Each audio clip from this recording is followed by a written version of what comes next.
Hey everybody, I'm Lawson, and today I've written a poem in honor of you, my audience. Happy Valentine's Day card by Lawson.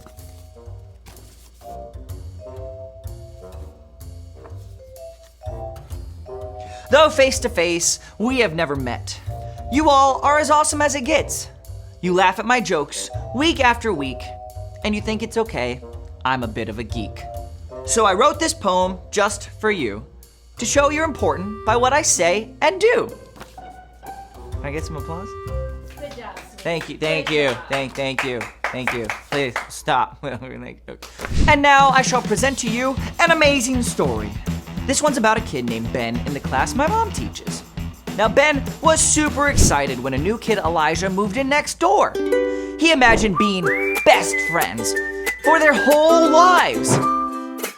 But Elijah never comes out to play when Ben is around. Instead, Elijah leaves his stuff on the sidewalk for Ben to trip over. Ben groans, ouch! Plus, Elijah has this annoying dog, and the dog barks all night long. And the very worst thing of all, when Ben accidentally kicks his new soccer ball into Elijah's backyard, Elijah doesn't even come to the door, even though Ben hears music coming from Elijah's room. Ben grumbles, Elijah is the worst, and imagines how to get back at him. Ben could leave a rotten tuna fish sandwich for Elijah to find when he gets the mail. Or he could set a paint trap to get paint all over Elijah's new shoes. Or he could shoot an old-fashioned alarm clock into Elijah's window so it wakes him up at midnight. But then Elijah actually comes outside, and he doesn't look mean, just kind of sad. But then he wonders, what if he's lonely? So instead of plotting payback, he calls out, hey, you want to play soccer? And Elijah's so surprised, he freezes. And then he says, I can't, we're having dinner. And then Elijah says, oh, I've got your ball. And Ben's like, great kick. And Elijah almost smiles before he goes inside. And Ben decides that even if he and Elijah don't end up being best friends, he can still be friendly. And he sends over the world's biggest bone to keep the dog quiet at night. So kids, never mail a tuna fish sandwich. But always remember this, that respect is showing others they are important by what you say and do. You're a great audience. See, like that. And then you go, wow, Lawson, you're really good at poetry. Thank you, I tried. Anyways, see you guys next time.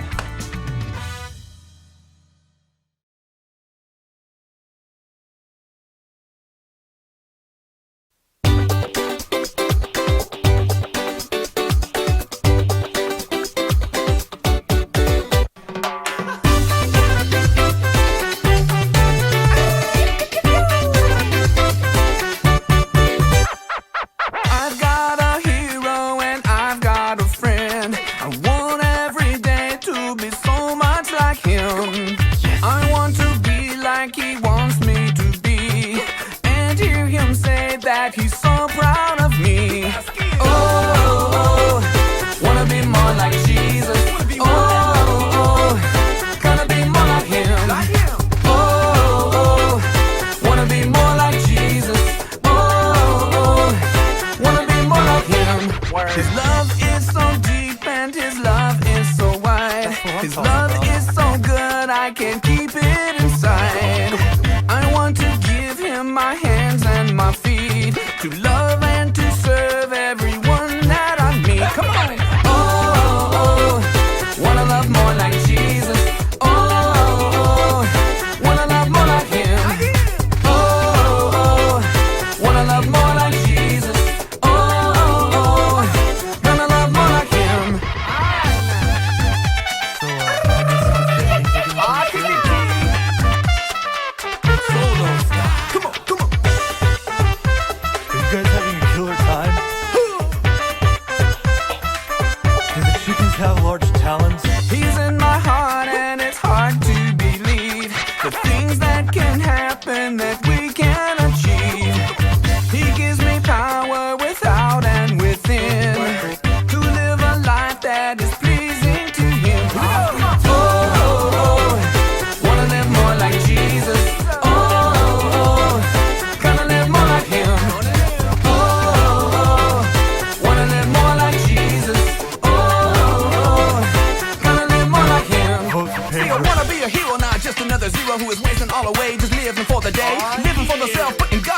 yourself, no way. They live their own way. Yeah, boy.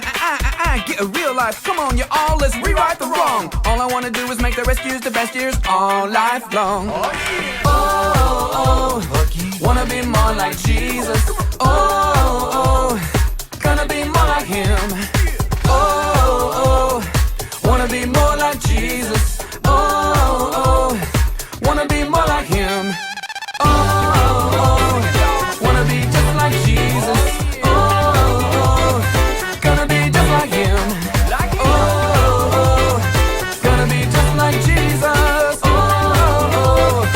Gonna be just like him. Word. Peace out.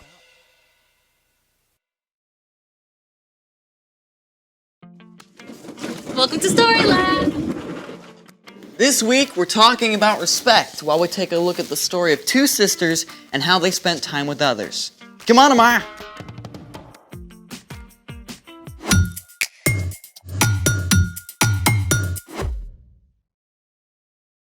Hey, I'm Zeke. And I'm Amaya, and we're talking about respect, which is showing others they're important by what you say and do. You're important to me. I'm glad to hear But it. see, that's not enough, is it? Saying it isn't enough. I have to do something to show you're important. Okay, you could start by showing me what you planned for today. You're gonna love it. What is it? 3 guesses. I need one clue. It's cold. We're going skiing? Do you even know how to ski? The only time I tried, I sprained my ankle. Well, we're not going skiing. I need another clue.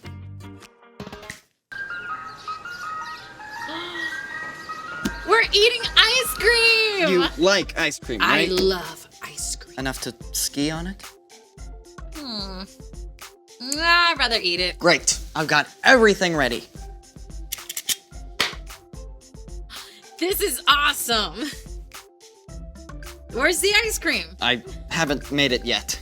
Haven't made it. Doesn't that take like super long to make? You're totally worth it.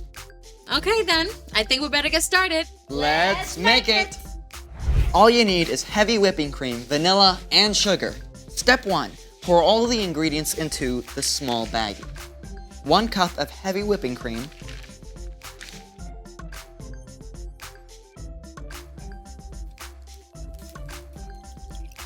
1.5 teaspoons of vanilla.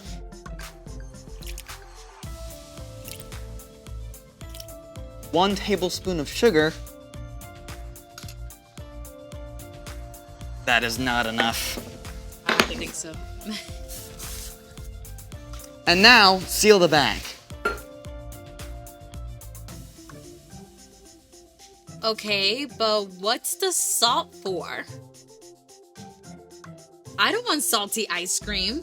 Okay, this is the really cool part. I mean, actually cool. So you know how you see trucks putting salt on icy roads? Yeah, I guess I thought it melts the ice or something. Nope. Salt actually lowers the melting point of ice, which takes us to step 2. Step 2. Fill the large bag halfway with ice, then add 1/4 cup of salt.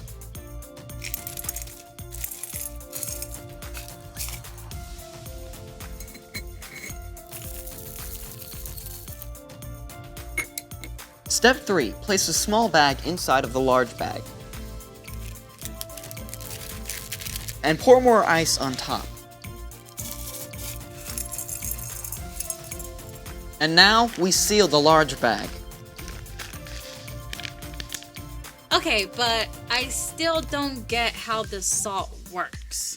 Adding salt to ice when making ice cream quickly lowers the temperature of the ice, which is needed to make the ice cream solid. Without salt, the outer ice doesn't get cold enough to freeze the ice cream, and it will stay liquid. So, salt makes the ice colder while it melts. Yep. And that means the ice cream freezes faster, which makes for smaller ice crystals and fluffier ice cream. Now we get to step 5. Shake it up.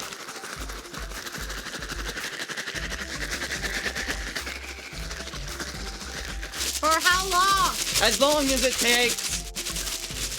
But I thought the salt was supposed to make it go faster. But not that fast. Okay. Want some help? No, I'm doing this for you. Okay. Could we maybe like edit this into a cool montage?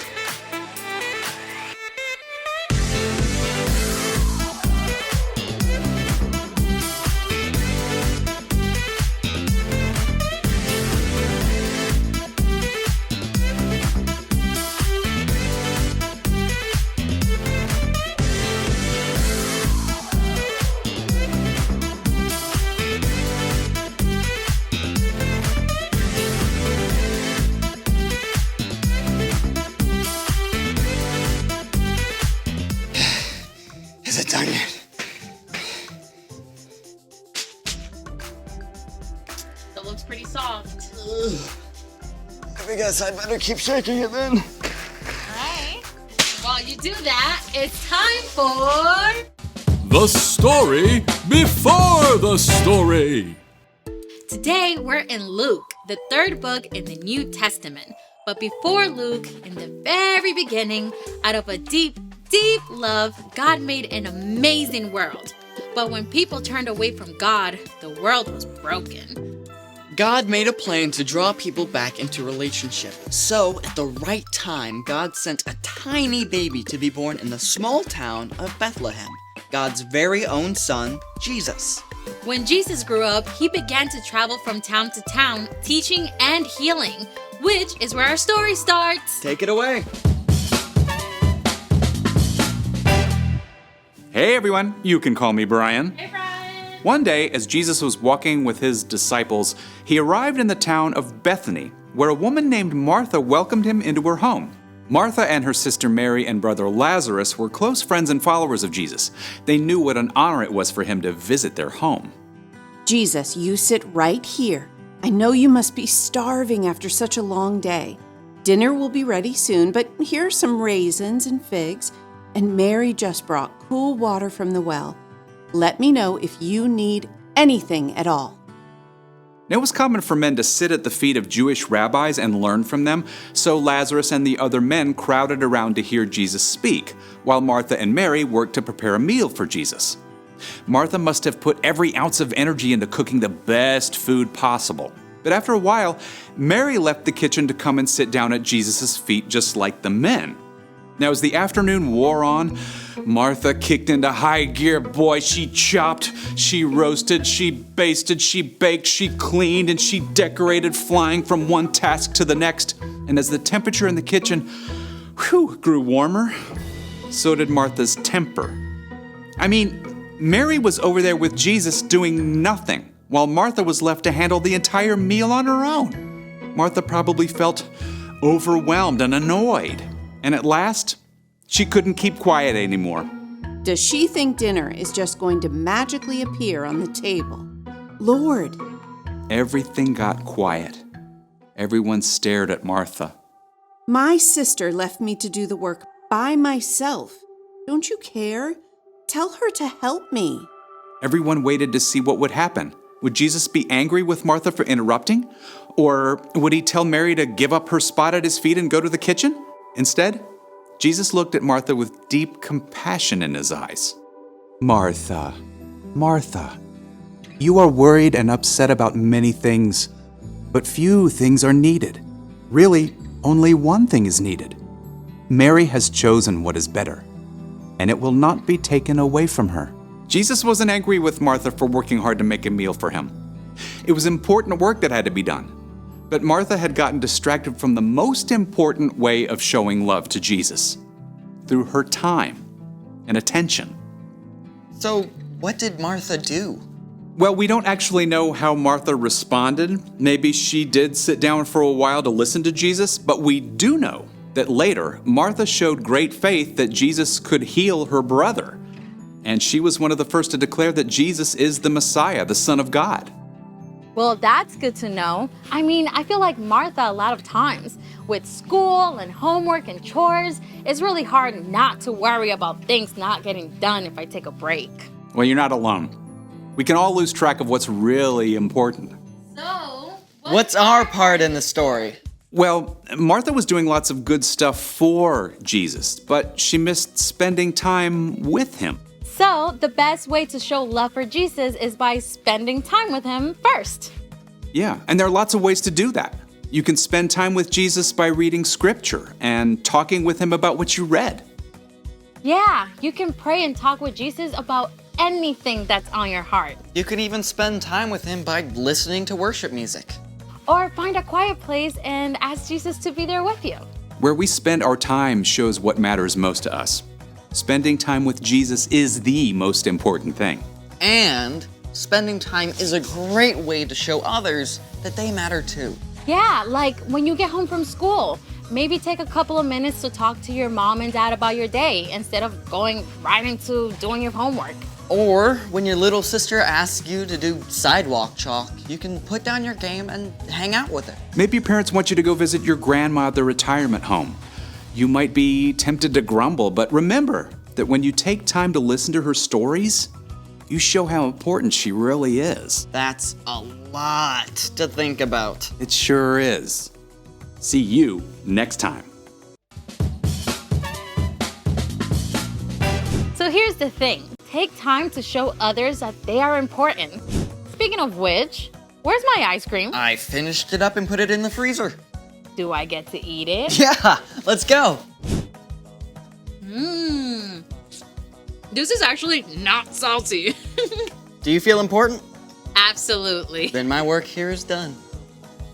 Thanks for joining us in the Story Lab. See you next time. Ah, so good.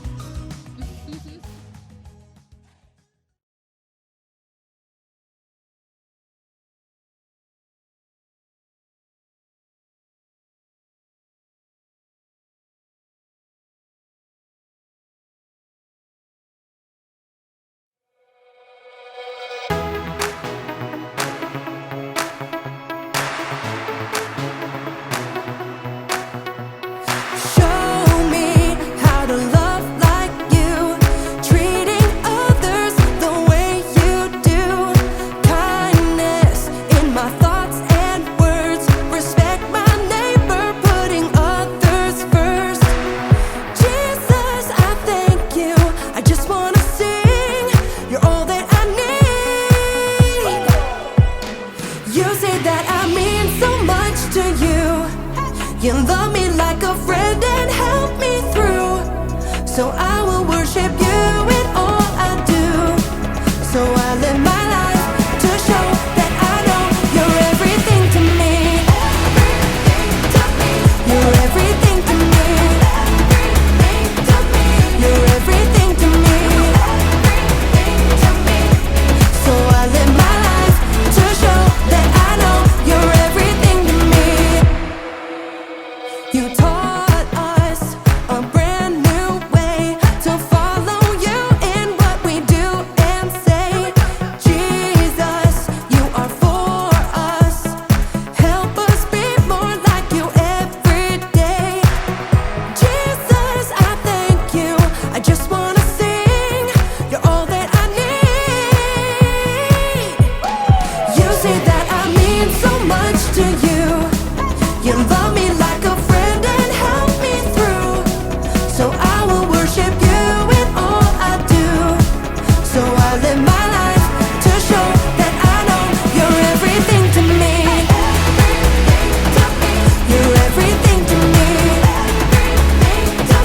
You're everything to me. So I live my life to show that I know you're everything to me. I'm gonna lift my voice to you. Jesus, you make me sing. I'm gonna live my life for you. You're everything to me. I'm gonna lift my voice to you. Jesus, you make me sing. I'm gonna live my life for you. You're everything to me. You say that I mean so much to you. You love me like a friend and help me through. So I will worship you in all I do. So I live my life to show that I know. You say that I mean